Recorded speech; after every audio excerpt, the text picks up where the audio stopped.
personal indicator, the exposure and the experience. Exposure experience combine பண்ணா ஒன்று கிடைக்கும். அதுக்கு தான் இந்த சம்பளம் உயரும்.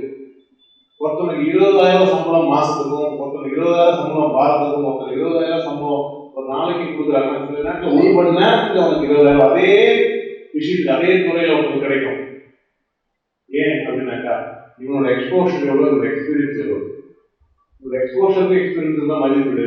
எக்ஸ்போஷரும் எக்ஸ்பீரியன்ஸும் கம்பைன் பண்ணா ஒரே ஒரு விஷயம் வரும், எக்ஸ்பர்டைஸ். நீங்க எக்ஸ்போஷர் எக்ஸ்பீரியன்ஸ் கெயின் பண்ணிக்கிட்டு உங்களை ஒரு எக்ஸ்பர்ட்டா மாற்றிக்கணும். ஏதோ ஒரு தொழில் நான் ஒரு எக்ஸ்பர்ட்டா வர போறது உங்களை நீங்க தயார் பண்ண ஆரம்பிக்கணும். நம்ம ஃபர்ஸ்ட் ஸ்டாண்டர்ட்ல படித்த விஷயங்கள், செகண்ட் ஸ்டாண்டர்ட் படித்த விஷயங்கள், நம்ம ஃபர்ஸ்ட் ஸ்டாண்டர்ட் கோர்ஸ் படிக்க, செகண்ட் ஸ்டாண்டர்ட் கோர்ஸ் படிக்க எப்போ தெரியும், நம்ம டென்ஷன் வரும்போது தெரியும். ஏபிசி சொல்லி ரொம்ப கஷ்டமா இருக்கும், ரொம்ப கஷ்டமா. ஏ வச்சுட்டு 10 சொல்லுவாங்க, பிஏ 10 சொல்லுவாங்க. டென்ஷன் வரும்போது ஏ 10 சொல்ல மாட்டாங்க, பிஏ 10 சொல்ல மாட்டாங்க. அன்னைக்கு அது ஒரு விஷயமாவே இருக்காது.